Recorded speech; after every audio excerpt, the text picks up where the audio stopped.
Welcome to The Bridge. Fun conversations on culture, life, and everything in between. Hello, everyone, and welcome to The Bridge. We are a show that connects East and West. My name is Jason, also called Shangguan Jiewan. I'm originally from California, but I'm located in beautiful Wuhan, China. Today with me is Alex. Hello, everybody. This is Alex. I am from the northeast part of China, and I'm speaking to you from Beijing, China. Find us where you get your podcasts. If you like the show, then consider pushing the like button or giving us 5 stars. Suggestions, comments, anything you would like to share, email us at welovethebridge@gmail.com. We love the bridge. Today, we would like to welcome to the show Todd Khuns. He is a professional voice actor in China, originally from America. Todd does voices for cartoons, video games, and even voiceovers for Chinese movies. Hello, Todd, and welcome to the show. Hello. Well, thank you. I'm really happy to be here. And I'm also sitting here in Beijing, chatting with you guys.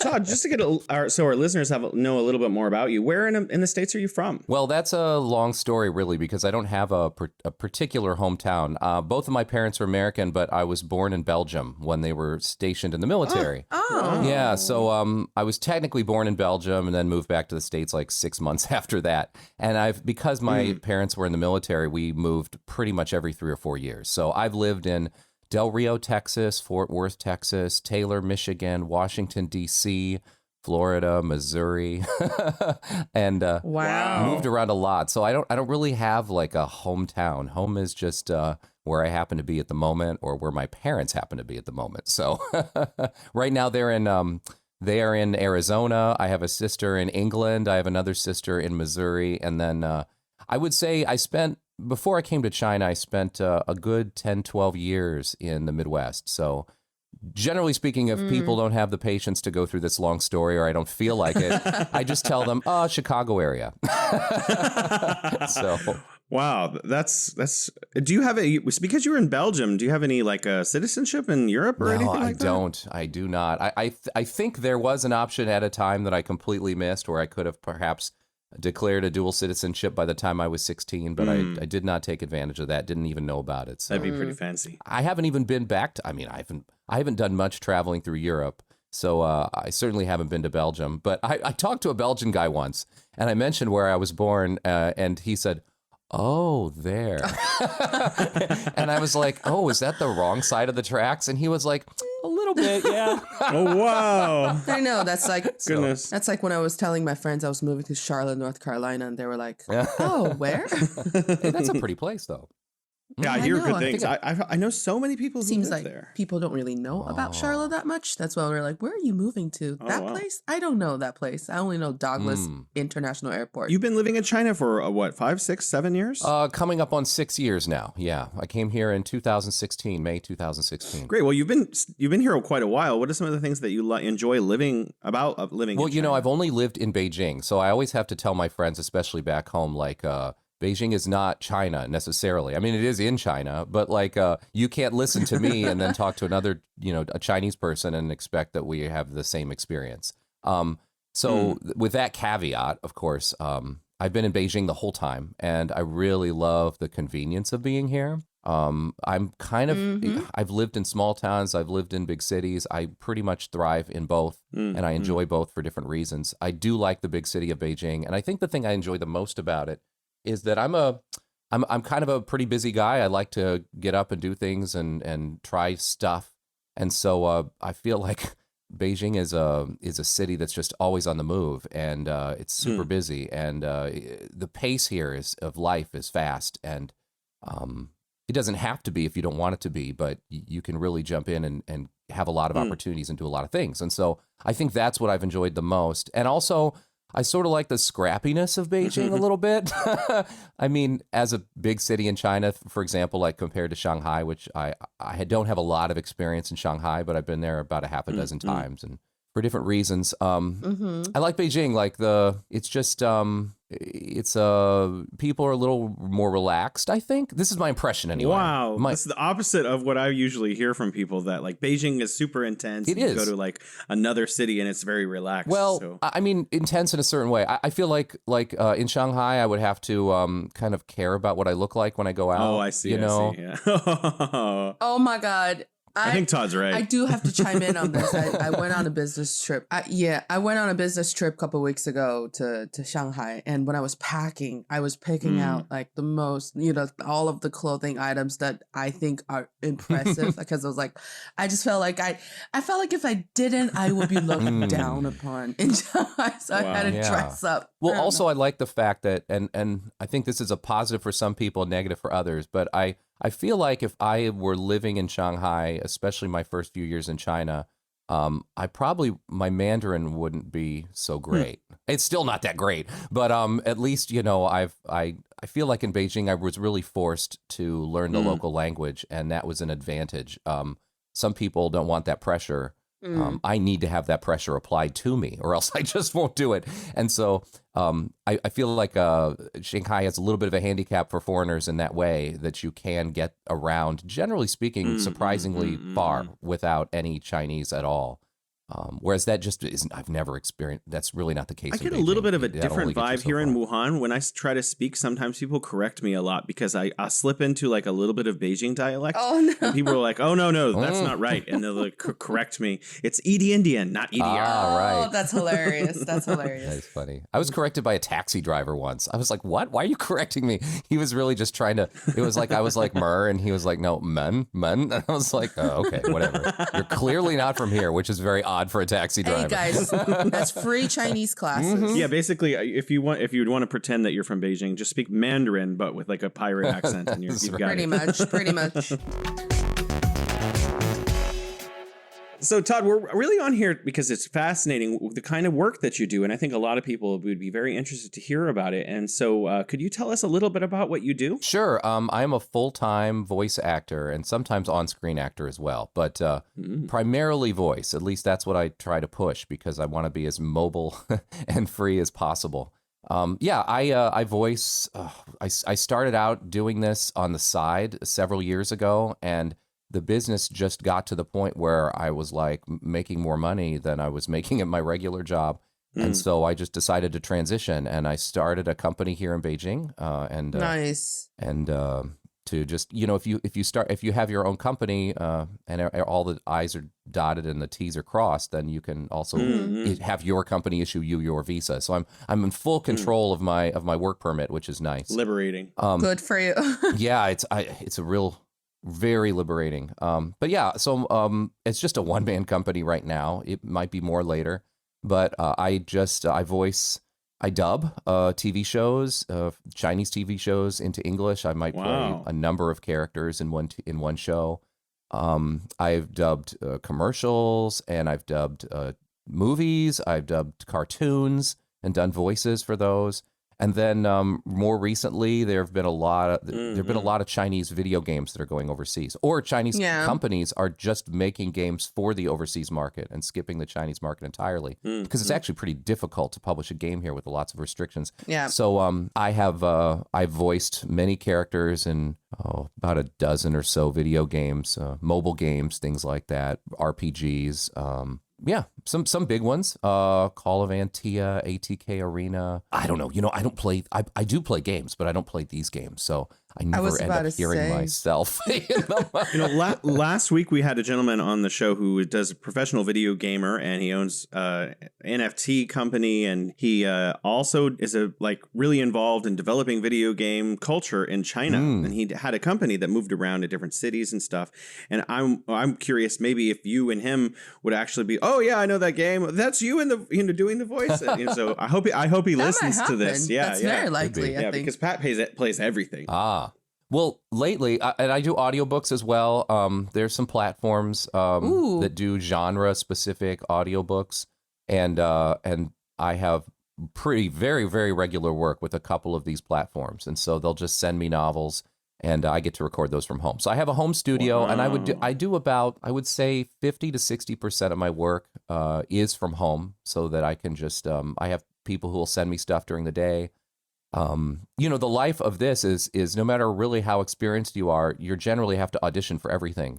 Even if the studio you're working for knows you very well and wants you for a particular voice, they have a client, and the client wants to hear samples, before they Can't they just listen to things. previous work? They can, and sometimes they do. But they generally, if they have a particular character in a game and he's, looks a particular way or has a particular personality. And so they just kind of want to hear you doing their lines a few times. Thinking of new questions as you're talking based on the things that you're saying. And you say you do multiple characters in the same like cartoon or game.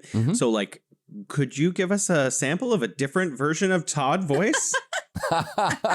Well, I have these different, like, I have an old man voice that's kind of like this if you're a really old man.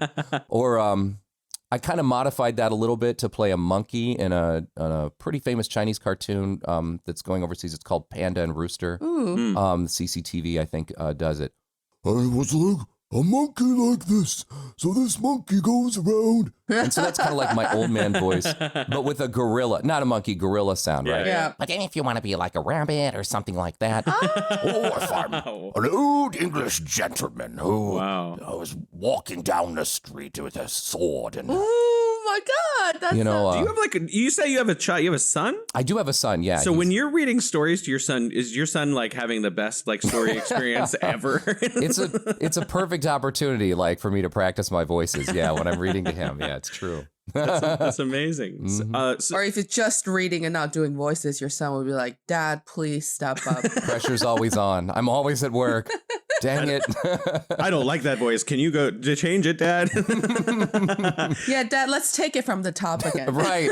Make him a little younger, right? That's what I get sometimes. Can you do it a little younger? Okay. Wow. So you do get asked to adjust your voice to suit the creator's vision for the voice? Yes, absolutely. Yeah. Like I said, oftentimes I've auditioned before I come in, and so they've heard a sample that they like, and so they'll be like, do that voice. But they might also say like, do that voice, but we want them a little more evil sounding, or intense or younger or whatever. And sometimes, you get called in, and there are times when I've done a game and I've never seen these characters before. And so I just have to come up with a voice on the fly. And if they like it, they like it. If they don't, then we try different things until we get what they want. So especially for the video games, video games are probably, you might only have 12 lines. Like this character might only have 12 lines, but it can take you like an hour to do those 12 lines because it has to be just absolutely perfect, in every way. And because they're going to hear that same line many, many times playing a game. Exactly. Like that game, what is it called? Everybody's talking about double kill, triple kill, pentakill. Like everybody talks about it. Yes. That probably took a long time to record. There are a lot of games that are just like that. Yeah, exactly. Like double kill, triple kill, fatality, whatever. Fatality. Yeah.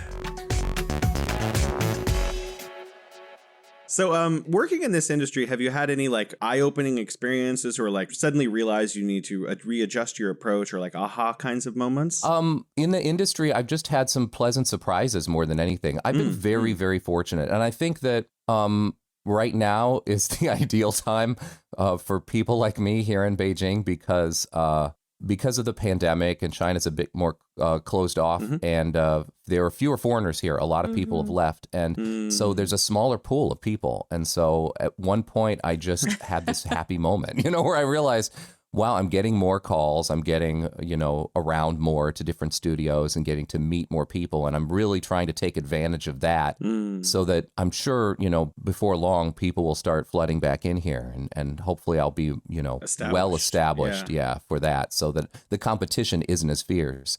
That's one advantage of being here, really, is that if I were trying to do this back home, and I have off and on done this back home, I do have a background in broadcast, radio, filmmaking, things like that. But as far as voice work and things like that, it was kind of hard to break into that back home because there's so much competition. Everybody wants to do this. Even now more than ever. Whereas here in China, I can't do Chinese very well, but I can do English quite well.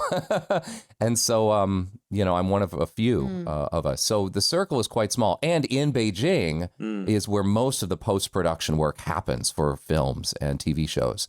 So I just happen to also be in the perfect city for it. So it's been fortuitous. I'm knocking on wood right here.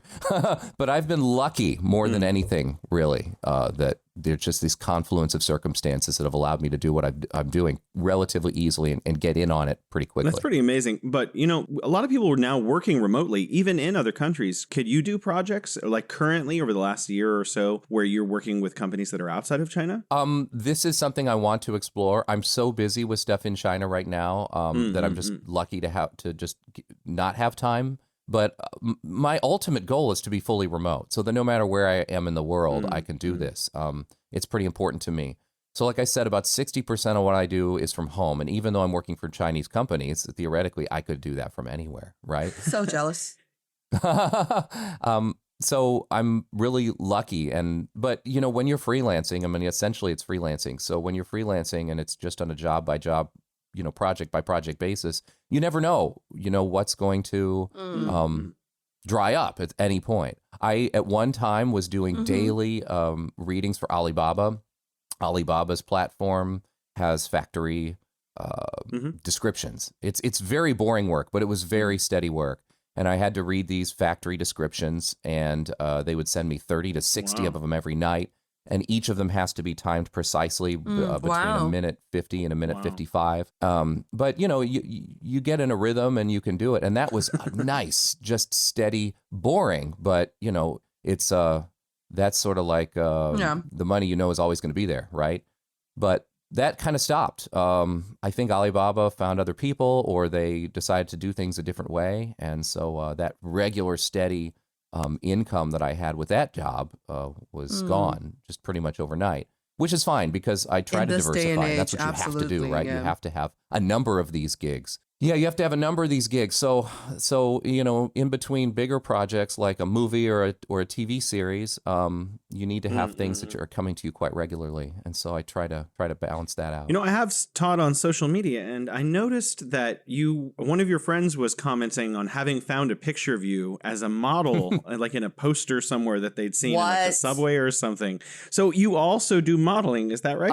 I do. No, I don't really do model. Like, I'm not out there posing for pictures. What I'm doing is on-camera ads for like Facebook, TikTok, YouTube. I think those are most of the platforms they show up on for these video games. This is something I've recently gotten into, just started out a few months ago because it's turned out to be quite lucrative. And that is, they're goofy. They're very goofy ads because they have to be, because they need to capture your attention in like, 4 seconds.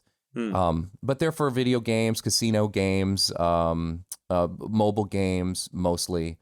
And yeah, I do that quite regularly. I'm probably shooting once or twice a week on those types of ads, and that pays quite well as well. And once again, smaller pool of people here, so I've been able to kind of sneak in on that and do that. And it's been crazy because, like you said, they're friends of mine that I have not talked to since high school. Wow. Who have messaged me and are like, "Is this you? Is this crazy?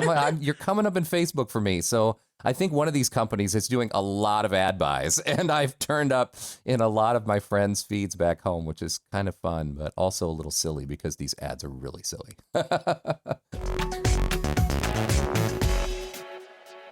So you get to work on TV shows and movies, and sometimes you're actually on set. So have you met some famous Chinese celebrities that maybe we've heard of? I've met some famous Chinese directors. Tsui Hark, I've worked with him pretty closely. Wow.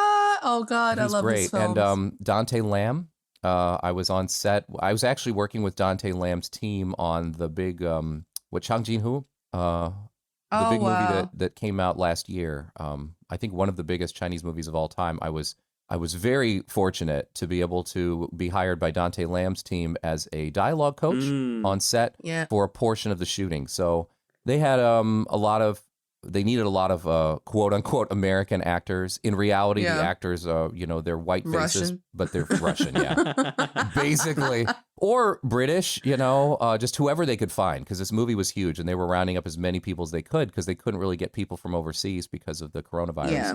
And so I was on set with helping these actors do the best they could with getting the American English right and talking like military people in the 1950s, with the full knowledge that most of them were probably going to end up getting dubbed anyway, no matter how good their English is. Yep. Because that's basically how films are done here. But if their mouth moves right, then the dubbing is easier. Exactly. Sure. Yeah. So that was the ultimate goal. I don't know if you guys, Todd, you know, I think you would know my friend Kay, right? Kay. Oh, yeah, I know this Kay. British guy who's also a voice actor. Very talented. And he does, he tells stories about his dubbing experiences in the industry in China. You know, he tells funny stories about it, but I wonder if that's all true. Like, he talks about dubbing over this British naval captain who looks like he was very British naval captain-ish, but when he opens his mouth, it's like, I can't do the Russian accent. So he had to cover that with his British accent. And then there was another time they asked him to come in and to the studio, and they're like, hey, here's someone that we found who was acting like as a bouncer. And he just says something, and Kay was like, so what's the line? Where's the script? They're like, we don't have a script. They're like, what did he say? They were like, we don't know what he said. Just make something up. Does that ever happen to you? Oh yeah, I've had a couple very surreal moments. One of them was a couple years ago. I was called in to dub over a guy in a science fiction movie, and this was before. This was I think it was a joint U.S. and China production, and it was some science fiction movie, the aliens and things. And there was a sort of comic relief police officer. And they had sent me the audition, which was, here's a clip and, just do this guy's voice. And so they called me in and I said, okay, here I am. And they showed me the guy, and he's like Canadian. He's speaking perfect English, and it sounded good. And I said, so what, you want me to like make him a little older, make him younger? And they said, no, we called you in because you can more or less sort of match his voice. We just want you to do it. And so I said, really? He's like, yeah. And I ended up doing this guy's voice over himself. And the only reason was because there were other scenes where they didn't have his dialogue, or this dialogue was dirty. There were other sounds that were messing it up. There were special effects shots where they didn't bother shooting sound at all, right? And so they knew they were going to come back in and dub him later. But this guy wasn't available because he was back overseas, and it was cost too much money to bring him back in, or they just couldn't bring him back in. Yeah. So I ended up dubbing this guy's as close to his own voice as possible. And then I learned that every character in this movie was getting dubbed over. So these poor folks, they go see this movie and they sit down in the theater and they look up and not a single one of their voices is coming out of their mouths on the screen. And then another really odd situation was I was doing a TV show, and they had this character who was clearly of like Latin origin, or I think he was Mexican. And he's doing his lines in Spanish, but the lines in the script were English.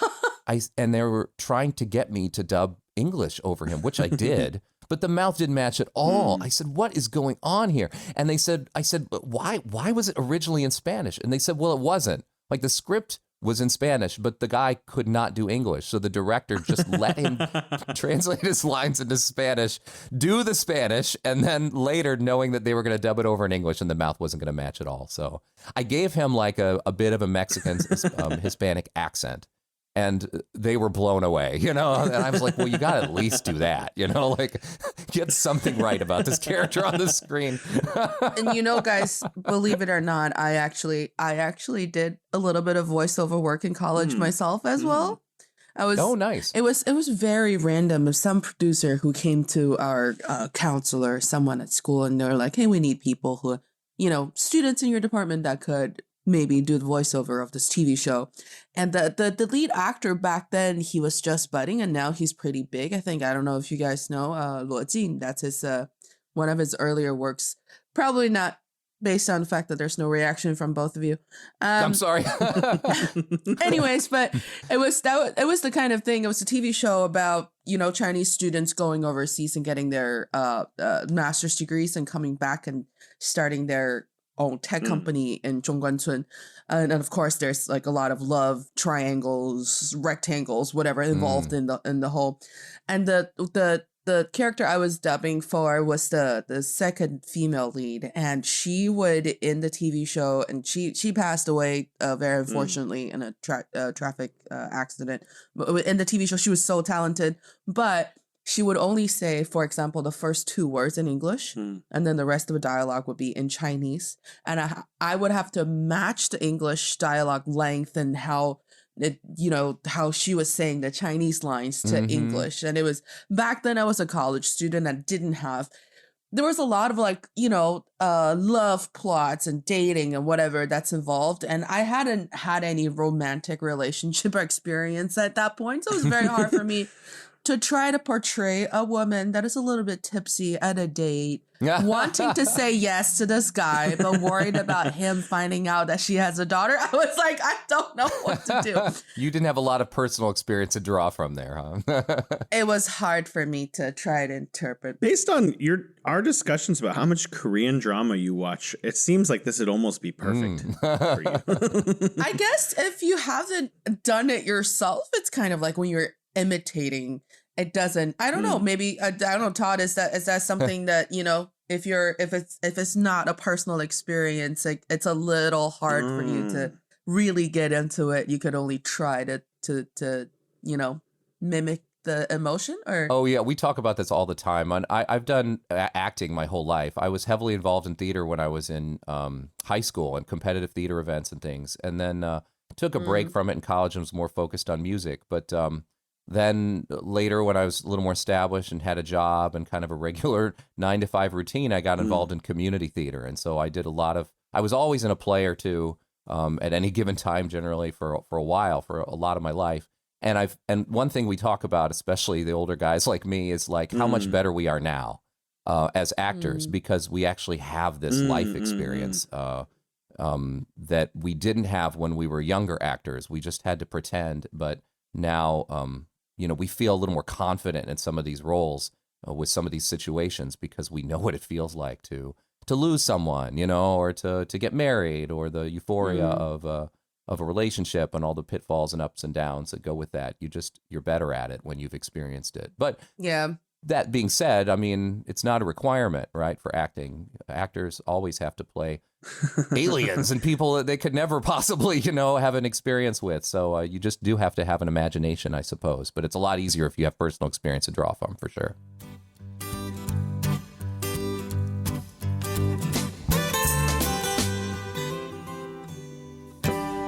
Well, Todd, in addition to acting, what kind of other experience or educational background do you have from back home that made you a suitable fit for this kind of work here? My degree was in communication, journalism, and so I had a bit of that journalism background. I was a news reporter for a while, and so the radio experience really helped train my voice, and so I think that made me suitable for this for sure. And that's just something I've always had with me. I had a company back in the States. I still do, I guess, but it's not very active, doing filmmaking. So I would do a lot of promotional videos, TV show commercials, and things for money, and then my own personal projects, for fun. So we did a couple documentaries, a couple full-length movies, a lot of shorts, things like that, just whatever was interesting. And I think being behind the camera in the production sense, because I've had to do a lot of audio editing. I've had to do my own voiceovers, and then I've had to sit and edit those and match them up to the screen and do the sound stuff. And so the more experience you have in the different aspects of production, the better you're going to be at one of those aspects of production, because you can empathize with the other side, right? I agree. So if you're a good actor, you can theoretically be a better director because you've been in their role. You kind of know what they need and you know what they don't need. And so, you're not making those kinds of mistakes. So I think just my general background has, over the years, has really geared me up for this quite accidentally. I'm really happy to have fallen into this. It's more or less a dream come true for me. It really is, and it's taken me a while to get there, but once it just kind of unfolded in front of me, I just had to snatch this opportunity. And yeah. What would you say, because this is relatively new that you're doing this full time in the last couple of years, what would you say that you know now that you didn't know a few years ago? In regards to this, I would say I'm now I know my limits a little better. I have a confidence in certain areas that I didn't have before, and I know now what I need to improve, and that's very helpful. It sounds like a given, right? But we don't always honestly assess ourselves. And we have a lot of anxiety sometimes when we're called in to do certain things that we know we're not good at. And it's good to give practice to kind of face those things and be able to do it. So I definitely have a confidence there. I'm smarter about negotiation and rates and fees, which is something that, as a guy who's sort of freelanced to some degree his whole life, I've never been confident in and never been comfortable with. And I'm getting more comfortable and confident with it now. And I think China's a good place for it too, because boy, this is a culture of negotiators here, more so than the US anyway. And you really have to sort of step up that game, even sometimes if you're just buying something from the shop. And so I'm better at that than I used to be. And so I know how important that is, and I've gotten some practice with it. I don't know what else I could say in regards to that. Well, what would you say? You keep talking about how lucky you feel, and it seems like, based on the very first moments you came on air with us earlier before the show started, I was like, wow, your voice is really suited to this kind of work instantaneously, just based on you like saying hello or whatever. I was like, wow, that's a heck of a voice. But what would you say like you find most fulfilling about working in this kind of field? I think for me, anything that you feel like you do well, right, is fulfilling. Whether it came naturally to you or whether you had to work to get there, the end result is the same. If you can wake up every day and like walk out with confidence and do what you need to do, that is super fulfilling. And not everybody has a job like that. I certainly have not always had jobs like that. This is the most like that job that I've had. And yet I know I'm not the best. I know there are a lot of things I'm not good at. I'm not terribly great at accents. I can mimic pretty well. So if you say do a Russian accent, I'm going to be horrible at it. But if I listen to a guy, a Russian guy speaking for a couple minutes, I can mimic his words quite well and kind of mimic his accent and play with it. Yeah. So this is something I need to work on. And so that's why I said earlier, kind of knowing your limits. I think something that's fulfilling about this job and where I am now is that there are ways I know I need to challenge myself. So there's room to grow. I've literally had jobs where I felt like, I'm just on autopilot all day long. Like there's nothing more for me to learn here. And you would think that would be nice and cushy and cozy as long as you're making money. No. But I don't know, maybe some people are like that, but I tend to feel like there's an innate human drive that we have, that we do get bored easily, and we want to better ourselves and challenge ourselves. We need that challenge. And so you feel more exploited if you're doing something that you're not growing. And you're kind of just contributing your labor and hours. I've taken a lot of management courses, and one of the things, like you can actually not give someone as much of a pay raise and have them still be happy if you're giving them an education and helping them learn about their field or about related fields. Absolutely. People are like, wow, I really feel happy here because I get the opportunity to grow. And so you can give them 6% pay raise instead of an 8% pay raise because they're happy that you're giving them some online tool to help them learn about some subject and get some certifications. Oh yeah, totally true. 100%. And I've had a lot of jobs, I've had a lot of jobs, some for years and some for just a couple years. And that's always been the case, really. Yeah. At some point, you might get all the accolades in the world. You might be very happy with the salary you're getting, but you're just bored, And it was something like that brought me to China in the first place. Just kind of bored with life, kind of felt like I had done everything I could do and kind of was interested in and just needed a complete 100% reset, Yeah. Well, you mentioned listening to someone who's with a Russian accent to get ready for like emulating them specifically. So if you're going to do an accent, is that what, like in a cartoon or in a movie or something, is that what you do? You listen to someone speaking in that accent, like on your headphones, and then you're like, okay, I feel like I'm ready to do an Irish accent, for example. Absolutely. I have to, because I don't have those things in my back pocket. and I if I were more professional, I would have those things in my back pocket. I would have certain voices, certain accents all worked up that I could do at a moment's notice. And there are people here. I feel like Kay's really good at that also, that can just snap into an accent. Kay, yeah. So, yeah, I do have to listen. I was doing one of these videos and they wanted me to play Donald Trump. They actually flew me to Shanghai for a 1-hour shoot of just me playing Donald Trump, and it's like, you suck at AFK Arena, I checked your stats, you're terrible, and China. I had to go on, and I had to go on to all these YouTube videos and watch Trump, and then I had to watch videos of people doing Trump just to kind of get something that I was comfortable with. It was a bit of a challenge for me. Maybe this is true of you. It's definitely true for me. When I was living back home in the States, in San Francisco, California, almost all of my friends were other American people. And moving to South Korea and then China, I met a lot of people from like England and Ireland and everywhere, actually, just, a UN group of friends that I had around me for a long time. And I'm wondering, you must have friends from all kinds of different countries. Do you ever just like try to copy your friend, Oh, yeah, 100%. Actually, years ago, I did a play. I was doing Dracula, and I was Van Helsing in the play version of Dracula. And I wasn't very professional about it, but I didn't realize that Dracula was Dutch. I mean, Van Helsing is Dutch, right? I didn't quite realize that. For some reason, I had it in my mind that he was German. And there was this woman, this neighbor lady that we had, who had a very strong German accent. And so I just thought of her when I practiced my lines and tried to sound as much like her as possible. So the funniest thing was after the performance one night, one audience member came running up to me. I was like, "Oh, I loved your performance, and you nailed that Dutch accent of Van Helsing." He said, "I have a friend who used to teach here, and he was Dutch, and you just sounded just like him. You just had this perfect Dutch accent." And I was like, "Oh, thank you." I guess this means you need to work on your German accent. I guess so, right?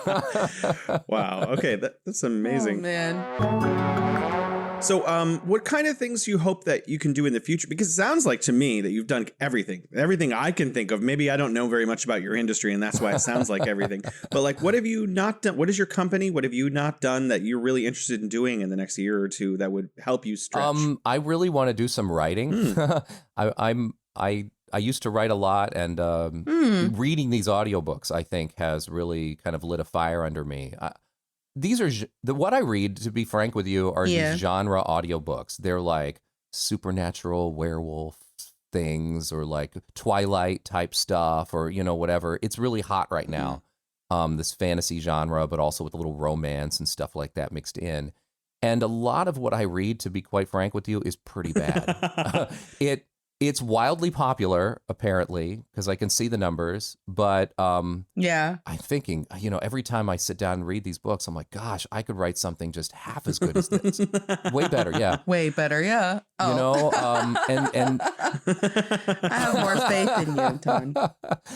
And so, that's something that I'm outlining a story right now that I'm gonna try to carve out some time every day and sit back down and write like I used to, and try my hand at writing something that I actually would then perform and get my friends to perform, and we'll see how that goes. Do you know that Stephen King has a book, I think it's called On Writing? Yes, it's wonderful. I know. Every time I've read it twice. Both times I read that book, after I finished, I was like, I want to write. Really, I was just like, it makes you burn to write because you feel like, okay, that's it. That's all. He makes it sound so simple. That's all I have to do. And then Ray Bradbury also has a book called The Art of Writing, I think, which is similarly excellent. But Stephen King's is one taking of the notes. Yeah. Yeah, I am. I'm writing this down. That's something I'm also interested in. But I think, and maybe you will do this because you mentioned carving out time every day.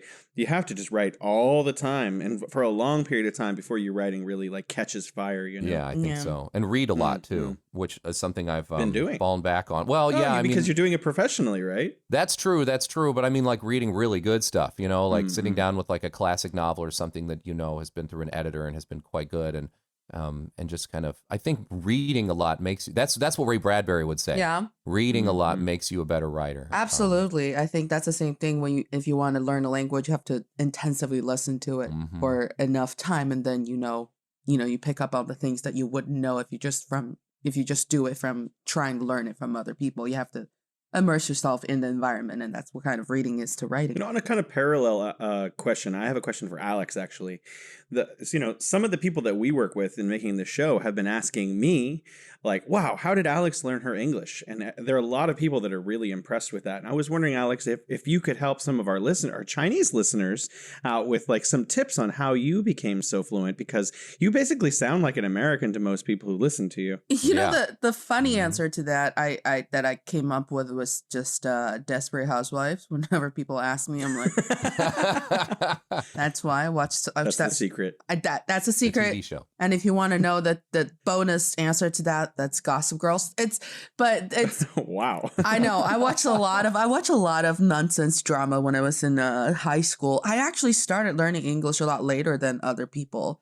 But it's really, like I said, that's why I said it has to be intensive listening or reading. Like the input part has to be really, really given a lot of thoughts and, energy behind it. When I was in high school, I guess I was just really interested in learning English. So it didn't feel like an extra, effort or burden on my shoulder, but I actually had, academically, I had 3 or 4 notebooks that were, fully used, and it was all of the questions I got wrong, and I would write the question down, and I would write down the wrong answer that I put in, and my thinking behind why I thought that was the answer, and then the right answer below that, and then why grammatically that's the right answer to that question. So I did that. Wow. That sounds like a lot of work. Systematic. It really didn't feel like a lot of work to me. I was like, I get to write in this notebook, and I'm going to use a black pen, a blue ink pen, and a red ink pen for different. So it was Wow. Nerd alert. But I did that. And I was doing, I think, what actually sort of made my English a lot better, not overnight, but within the matter of a couple of weeks, was this English dubbing class that we had in high school. It wasn't, it was part of the extracurriculum classes that the school were allowing us to do.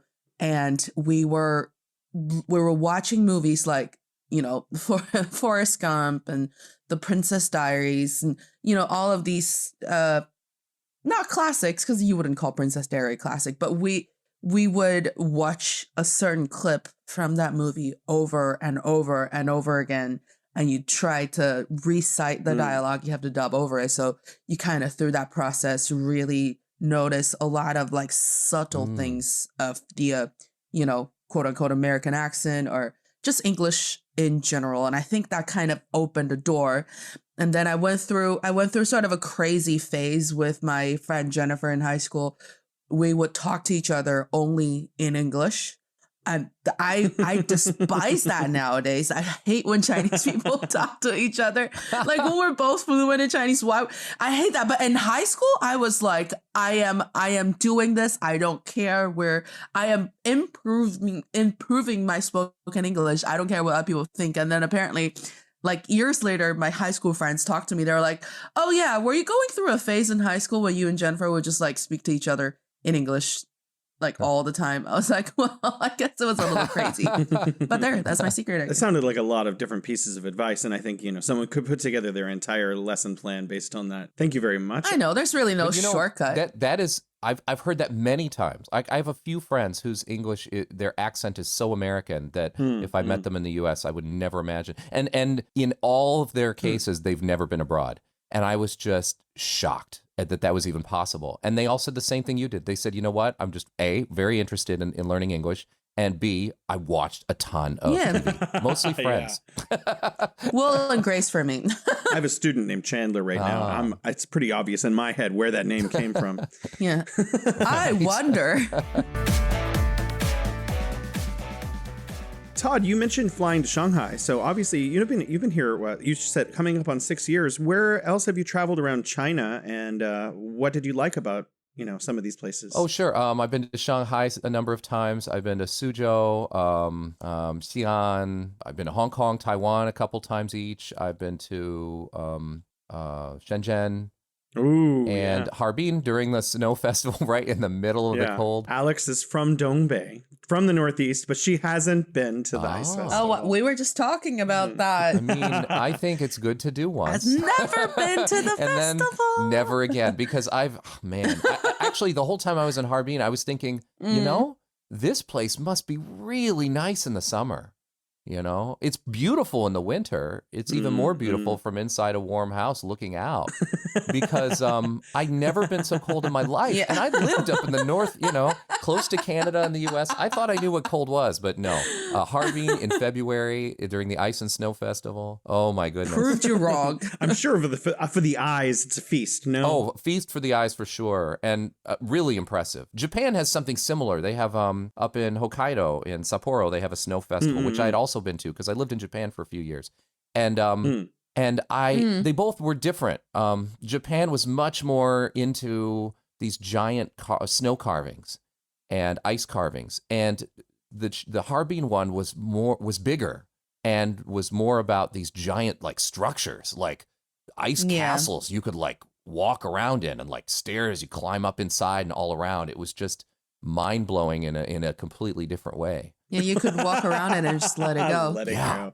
Ice slides and yeah, funny. I had to do it. Yeah, that's good. That's good. One of the questions I was planning on asking you is, what do you miss about home? But you mentioned that you don't really have one home. So I guess, what would you say are some of the things that you miss about America generally? Like, you know, I miss Taco Bell, for example. Honestly, maybe I'm a little weird, but there are not a lot of things I really miss about home. I like to go home and see my family and stuff. There aren't particular foods I crave. In fact, I don't know. I feel like just in general, the food here is better. You know, I do miss Taco Bell. Like, you know, there's certain little things like that. What is with Taco Bell? Yeah, it's hard to explain, I guess. Cheap. I mean, there is one in Beijing. I went and I There's just no felt beans in No, that, the one in Beijing is just not at all. It's like a poor facsimile of what Taco Bell is in the States. Yeah. right. It felt like they replaced all the beans you guys miss with salt. Well, everything's rice. It's like rice and meat, which is good, and they have like cheese and stuff, but there's no beans. That's not Taco Bell. They don't have like so shredded salty. cheese. They use like cheese sauce here. All of it's a little odd. Yeah. You know. So I don't, and also I think I've gotten spoiled as well by the convenience of living in Beijing. When my parents came to visit a few years ago, we were going around, and my parents were like, "Gosh," I think it was my dad who said, "I would hate to go around China without Todd," and my mom said, My mom said I would hate to go around China without Todd's phone. Because, you know, it takes a while before you kind of realize, oh my gosh, yeah, with your phone, you can do anything here. You can do a quick translation. You can order food wherever you are. You know, you can pay in any way, shape, or form. You can call up reviews on restaurants anywhere, get directions there, then call the Didi for it, you know, all really quickly. And it's all super convenient and super cheap compared to back home. You try to travel around with Uber back home, you know, which is kind of the equivalent of Didi here, and you can do it, but it's somehow it's just not the same experience, and it's certainly not as inexpensive, and so you just don't do it as often. And so I think that when I go home, I get frustrated that I suddenly don't have access to these things, or I have what I consider like poorer versions of them, and it you know, it messes with my lifestyle a little bit, you know? Actually, that was our very first show that we did together. We did a show about like how convenient having a phone and all of these apps is. Yeah, I had a full rant about how Uber Eats doesn't really serve the purpose. Yeah, some poor Uber driver jagoff, you know, who just kind of chucks your meal in the backseat of his car. Like, you know, it's not the same. Yeah, like, hey, walk 2 blocks out from your apartment to get your food. I'm like, no, I want it delivered to my door. That's why I'm not going out to buy groceries and make it myself. You might also want it warm, you know, by the time you get it. And exactly. Alex is a professional comedian in Beijing, so you guys might still have the opportunity to see each other around, because maybe you walk into a club soon, Todd, and Alex will just be standing there. You know what? I think I actually have seen you do stand-up, Alex. And apparently that didn't leave enough of an impression to make you say that with full confidence. No, but I may have had a few drinks at the time. That explains a lot of it. Probably more my fault. That explains yours. a lot of it. But sure. I sometimes when people are asking me, they're like, "Oh, do you do comedy full time?" I'm like, no. It's like, you know, a hobby. But I do wish to incorporate more of this whole different cultural perspective to it, because my comedy is very much about just my life and whatever random things. Like, I am super sporadic in my materials. That's why I like what the other comedian friend who's also a voice actor that I just mentioned, Kay Gambit, like he's a very good storyteller, and his materials are more like, you know, really him looking at different cultures that he had to interact with in his profession, which is very, very interesting. And he's great. Maybe we should, Todd, you should come and check both of us out. Oh yeah, for sure. You know, I think I've read advice like about how to do comedy right, you know, how to do stand up right. And what you just said is what I've heard from these comedians. They say, you know, like, do what you know, like, you know, talk about exactly yourself, get personal. And the more personal you get with it, the better your material is going to be. So I think you're definitely on the because I right guess track comedy there. is in some ways similar to voice acting. Like, if you're doing something you have no idea of, you're just trying to mimic it, thinking that's what it is. You really, like, people could tell. I went back and watched that show that I dubbed when I was 21 years old. It's absolutely hilarious, guys. I'll send you guys clips. Oh, I want to see them. It was so funny hearing myself go, okay, Frank. It was the guy's name was Frank. That was my first and only on-screen voice acting husband, I guess, that I never get to meet. And I had to be like, no, Frank, no. And then we kissed on screen. And it was, I'll send it to you guys. It's absolutely just hilariously funny. I can't even describe it. I think I should just do a screening of that as a drinking game with all of my friends. I think everybody will have a blast for sure. Oh, you know, I know a couple people who do comedy and a couple other people who also do radio. And, you know, one thing I noticed that's really common is timing. Just making sure that, like, the flow of what you say hits the mark at the right time. Sometimes certain jokes would only work if the timing. Most jokes would only work if the timing is right. Like, we would hear, you know, either it's a new comedian or new material from a veteran comedian, and you hear the joke and you're like, you know, if you just tighten up the timing there a little bit, it would work. Or sometimes we're just, you know, very selfishly thinking, I would do that joke so much better than you do because I know the timing better. You know, I was thinking about comedy, and it actually gave me an idea for a question for Todd. Are there other voice actors that are professionals in the industry that you look to for, like, guidance or like an example? Oh, that's a good question. I get on YouTube and I just kind of go around and see when I have time. I'm very, for example, like video game voices. Video game voices are very taxing because, like I said, you know, usually you only have like 12 lines or something, but those have to be absolutely perfect. And a lot of times it's screaming, you know, and you also have to do like the, you know, death lines and, you know, oh, come back. Yeah. I am going to meet my maker, you know, and it's like, okay, do that again, but with a little more in your voice. And it gets very taxing, and you can actually ruin your voice if you're not doing it properly. And so what I do is I go and I look for those people who are coaches, vocal coaches, and they don't have to be you know, vocal coaches, particularly for the voice acting community. They can be singing coaches as well, because it's the same sort of techniques. How do you sing the right way so that you're not straining your vocal cords? And so I spend a lot of time on random people's sites. I couldn't really tell you their names because there's not one in particular, but I am actively always seeking out that content. It's amazing having you on the show, Todd. This has been a really good hour.